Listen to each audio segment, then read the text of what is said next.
کب تک ان حکمرانوں کا ظلم سہوگے, جہاد کرو ان کے خلاف. میرا بھی ایک کلپ چل رہا ہے جس میں میں کہہ رہا ہوں کہ اگر پاکستان میں حالات خراب ہوئے نا, ہمیں دنیا میں کوئی پناہ نہیں دے گا. ہم نے تو بہت لوگوں کو پناہ دی ہے, ہمیں کوئی نہیں دے گا.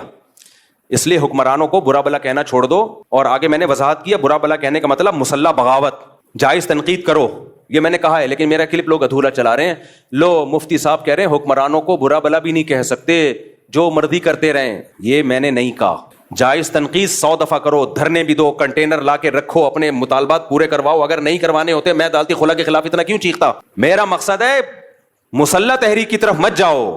بم دھماکے, مار دھاڑ, یہ کام کیا تو ملک میں لاشیں بچھیں گی, رزلٹ کچھ بھی نہیں نکلے گا. غزہ سے زیادہ حالات خراب ہو جائیں گے ہمارے ملک کے, کیونکہ یہ جو بیٹھ کے باتیں کر رہے ہیں نا اسلامی خلافت کی, ان کے پاس باتوں کے سوا کچھ بھی نہیں ہے. خلافت کا لفظ انہوں نے بدنام کر دیا ہے. ہر 4 دن میں کوئی اٹھتا ہے کہ پاکستان میں خلافت کا نظام لے کے آؤ. تیرے پاس کون سا میکینزم ہے, تیرے پاس کیا اسٹریٹجی ہے, پہلے کیا کرے گا, اس کے بعد کیا کرے گا, پھر لڑے گا کیسے؟ کیونکہ اس لیے تو آپ کو فوج سے لڑنا پڑے گا, اسلام آباد پہ قبضہ کرنا پڑے گا. کیا کیسے کرے گا؟ کوئی جواب نہیں ہے. یونیورسٹیوں کے لڑکوں کو اور طلبہ کو ایک اندھیری گلی میں بند کر دیا. پھر ہوتا کیا ہے, ایجنسی والے ان کو اٹھاتے ہیں, پھر یہ مسنگ پرسن بنتے ہیں. اور یہ جتنے لیڈر خلافت کے نام پہ یہ دندناتے گھوم رہے ہوتے ہیں, ان کو کچھ بھی نہیں ہوتا. ایجنسیاں ان کو کچھ نہیں کہتی. ایجنسیاں کہتی ہیں ان کی دعوت پہ جتنے لوگ آ رہے ہیں نا ان کو کھڈے لین لگاتے جاؤ, ان کی چمڑیاں ادھیڑی جاتی ہیں,